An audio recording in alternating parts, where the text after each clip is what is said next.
Parlons en paix est une chaîne qui va venir parler du travail des artistes qui s'expriment au sein d'une structure en création et qui s'appelle Aux Racines de l'Art. Je pense qu'il est nécessaire de débuter par un point de vue spécifique sur les événements dramatiques se déroulant actuellement en Ukraine. Les artistes étant souvent liés à l'écriture, je vais donc lire le texte que j'ai écrit pour l'occasion. Je suis Olivier Roy. Ce qui se passe en Ukraine m'appelle à prendre la parole. Je le fais comme citoyen, comme artiste, comme époux et père. Je le fais poussé par la nécessité de la paix. Mes mots, sans doute, sont graves. Ils sont totalement solidaires des peuples russes et ukrainiens. Pour vous permettre de savoir d'où je parle, je vais brièvement me présenter. J'ai 58 ans, je suis donc époux et père. J'habite la très jolie ville de Vichy dans l'Allier, où j'exerce le métier de peintre et d'artiste protéiforme. J'ai la chance d'avoir suivi ma scolarité dans une école libre Rudolf Steiner. Outre les apprentissages classiques, j'ai eu une pratique régulière des arts dès mon plus jeune âge. Mais j'ai aussi bénéficié de l'intelligence de la main par la découverte des différentes formes de travaux manuels ainsi que le soin apporté à la nature par le jardinage et le travail de la ferme, sans oublier la pratique sportive. Bref, j'ai reçu avec bonheur un enseignement qui conduit à une tête bien faite plutôt que bien pleine. Très jeune, je devais avoir 12 ans, j'étais dans la cuisine avec ma mère lorsque j'appris qui fut Adolf Hitler dans l'histoire. J'étais saisi d'une grande peur. Je me promettais intérieurement de ne jamais devenir cette personne et d'orienter toute mon existence vers le bien, la liberté et la paix.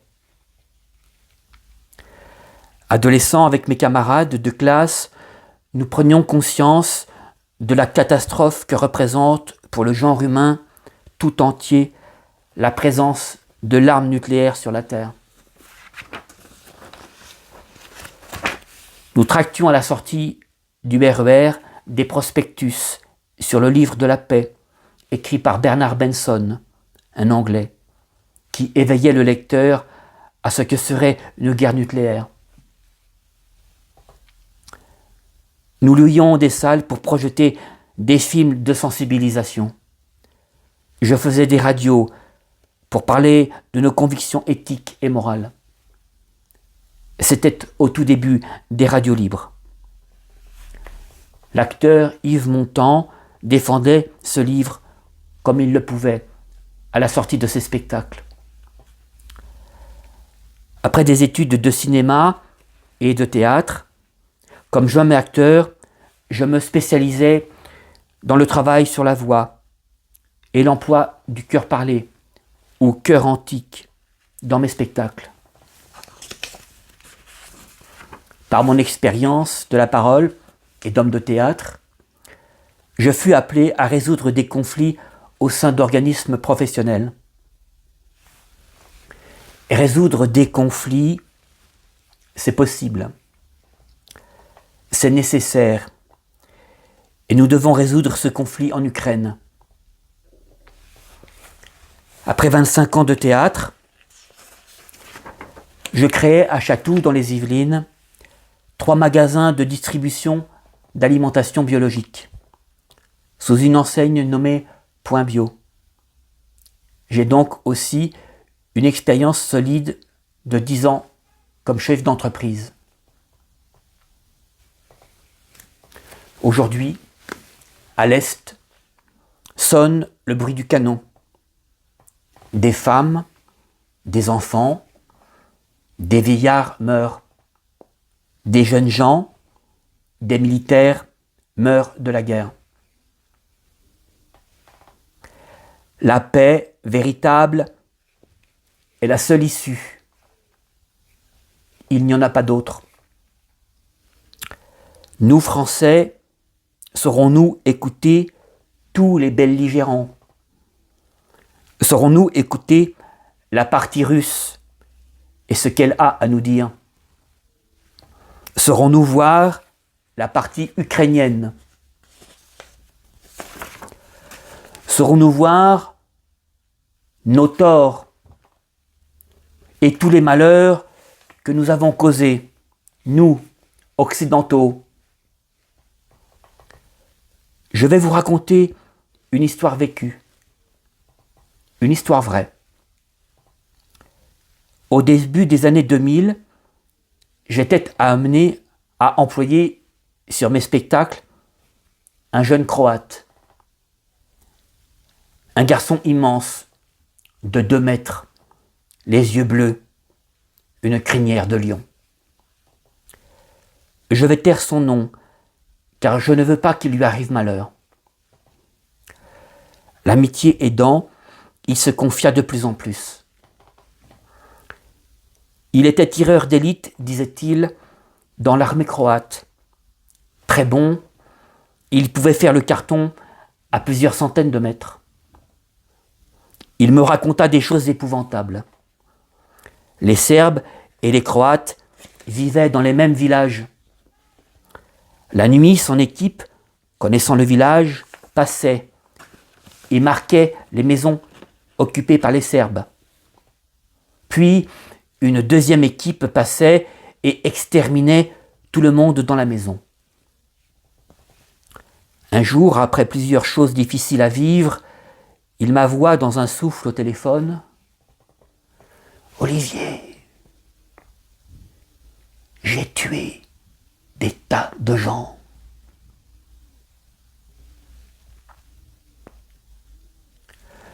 Je ne l'ai jamais revu. Jamais. Les nationalistes avaient employé sa jeunesse pour tuer. Il n'avait pas 16 ans. Il était aussi, à sa façon, une victime de la guerre.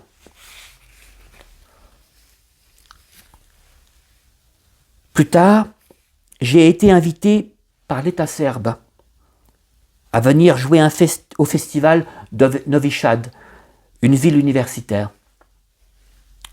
À Belgrade, j'étais surpris. Il n'était pas possible de passer le Danube, le fleuve qui traverse la ville. Tous les ponts étaient détruits par l'aviation française, par nos Mirage 2000, nos Rafales. Pourtant, en 1939-1945, les Serbes étaient nos alliés, tandis que les Croates étaient du côté de l'Allemagne nazie. Ainsi, il est très difficile de dire lui c'est le bon et lui le méchant. En fait, en chaque être humain réside le bon et le mauvais. Nous avons le choix: résister à nos pulsions de haine ou leur donner libre cours. Mais revenons à la guerre en Ukraine. Pensez-vous vraiment que le président Poutine et le peuple russe avec lui veuillent écraser leurs frères ukrainiens? Pensez cela, alors nous aurons la guerre, ici, en France. Voyez-vous, les choses, les objets qui nous entourent sont faits pour servir. Une paire de chaussures est faite pour être chaussée. Un stylo est fait pour écrire. Une table pour nous réunir et prendre un bon repas. Un revolver est fait pour tuer. Une bombe nucléaire est faite pour tout exterminer. C'est la vérité. Elle n'a pas d'autre fonction. Les objets, un objet suit sa logique propre. C'est une loi. Personne ne peut y échapper.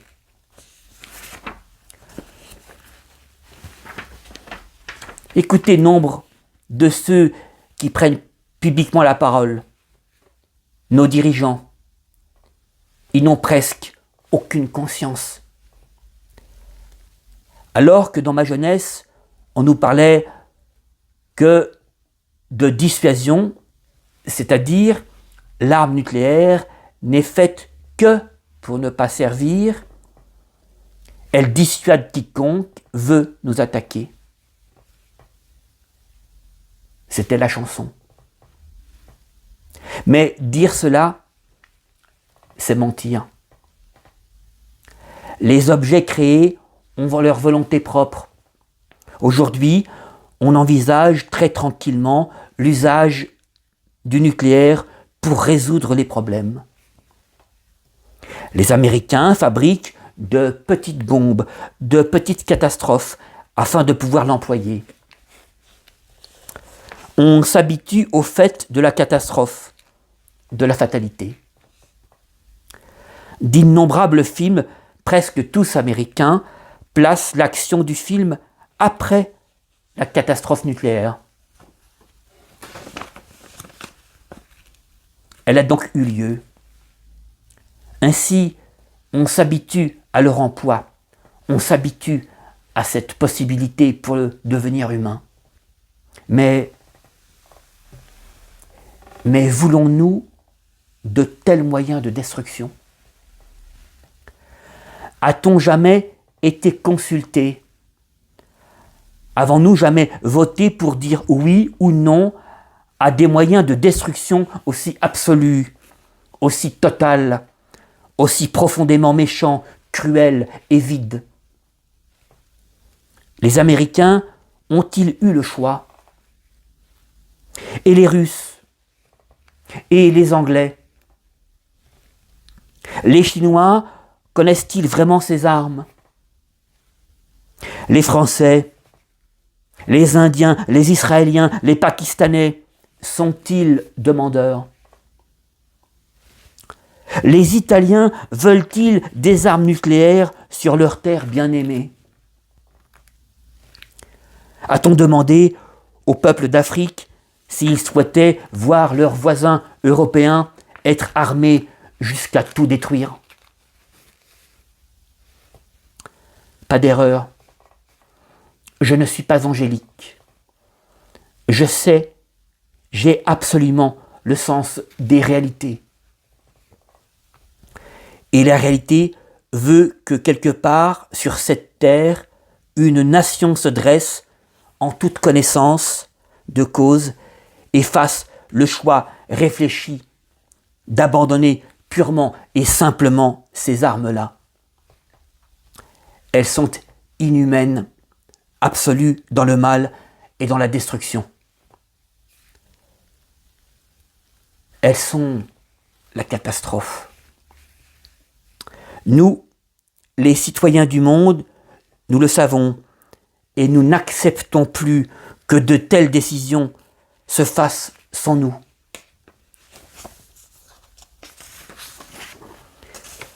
Il y a, à Vichy, comme dans beaucoup de communes en France, un beau drapeau ukrainien bien en vue sur l'hôtel de ville. Hélas, ce drapeau, s'il est seul, nous conduit immanquablement à la guerre. Il ne conduira jamais à la paix. Nous devons travailler à la paix entre Russes et Ukrainiens. Pour la France, nous pouvons créer des comités citoyens de la paix, disposer le drapeau français au milieu et, de part et d'autre de notre drapeau, flanquer le drapeau russe d'un côté et le drapeau ukrainien de l'autre. C'est comme médiateur impartial, observant les besoins de chacun, que la France peut se faire entendre. C'est son devoir, sa mission spirituelle. Pour amener la paix, nous devons sans doute commencer par nous-mêmes. Sommes-nous un pays de paix? Nous participons actuellement à des élections présidentielles qui ne sont plus qu'une mascarade effarante. La chose est à ce point dégénérée qu'elle provoque chez beaucoup dégoût et colère. Jusqu'à où? La France est active dans des institutions internationales totalement acquises à des intérêts privés et qui, loin de faire la paix, excitent les différences, manipulent les plus bas instincts dans le but exclusif d'asseoir toujours et davantage un pouvoir matériel, mais aussi idéologique sur le monde. Car oui, le matérialisme est une idéologie, c'est-à-dire maintenant une religion qui n'envisage qu'une croissance matérielle par l'enrichissement et un corps physique que l'on doit augmenter pour lui permettre de ne plus mourir. Un corps que l'on doit réparer plutôt que guérir. L'existence humaine ne devant répondre qu'à des besoins, des pulsions purement matérialistes qui mènent avec certitude au néant et à la mort par la catastrophe. Seule une vision restaurée de l'homme, une connaissance profonde de sa nature, y compris spirituelle, peut permettre de nous engager sur des voies qui créent, pour le bonheur de tous, des institutions répondant aux besoins des peuples, et non pas des institutions servant des intérêts particuliers qui se cachent derrière elles. Nos élites sont perdues. Ils sont des idéologues ou des nihilistes. Pour beaucoup, elles pensent que nous sommes simplement entourés de matière. Et il y a des questions profondes. L'homme vient-il d'une grosse explosion qui se serait produite il y a très longtemps, produisant après des milliards d'années un corps pour l'homme, et l'amour, et la pensée? L'harmonie des sphères de l'univers est-elle produite par de l'énergie? Sommes-nous simplement un corps réduit à être de la viande après la mort de celui-ci? Ou sommes-nous issus d'une pensée plus haute, d'une intention plus haute, créatrice et harmonieuse, conduisant peu à peu à ce que l'on nomme la conscience et l'homme? Une conscience élevée et créatrice que d'autres appellent Dieu. Écoutons avec grâce nos grands poètes. J'ai là avec moi un petit livre très merveilleux, écrit par l'auteur du Petit Prince, Antoine de Saint-Exupéry. À la toute fin de Terre des Hommes, voilà ce que nous dit le poète. Seul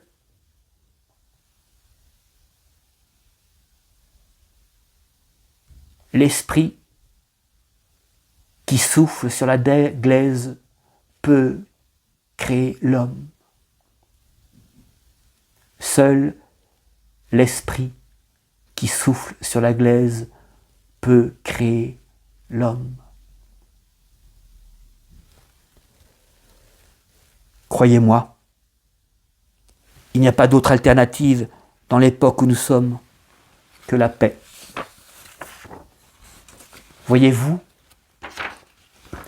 il réside en l'âme russe une grande profondeur dont nous n'avons pas connaissance, que nous voulons ignorer. Il est proprement impossible à l'âme russe de disparaître dans le projet occidental, de devenir des matérialistes. Cela n'arrivera jamais. Le Russe préférera mourir plutôt que de sentir son âme soumise. L'Occident, l'OTAN, cherche à soumettre à ses vues tous les peuples, sans distinction de culture d'aucune sorte. Alors que les Russes jouent aux échecs dans la rue, pour le plaisir, les Américains jouent au poker pour de l'argent. Mais on ne bluffe pas au jeu d'échecs. Lorsque les Russes nous disent « Vous avez franchi la ligne rouge, vous armez l'Ukraine, vous voulez pousser l'OTAN à nos frontières et y disposer des ogives nucléaires, nous ne l'accepterons pas, nous devons les entendre. » Au lieu de cela, nos dirigeants augmentent les budgets militaires, là où nous devrions envoyer d'authentiques créateurs de paix. Nous interdisons maintenant en France les artistes russes, ceux-là même qui portent au plus haut point la musique, l'amour, les nobles sentiments, la poésie, la peinture. Mais alors, comment allons-nous faire la paix? Et pour finir, je vais vous dire une pensée. Un petit texte très court de Rudolf Steiner. Il offre le calme et par voie de conséquence le courage de faire ce que nous avons à faire. Le calme. Je porte en moi le calme. Je porte en moi la force qui me conforte. Je veux de sa chaleur, de ma volonté forte, me pénétrer, m'assurer que le calme gagne mon être entier, si je veux fermement vivre en moi le pouvoir du calme.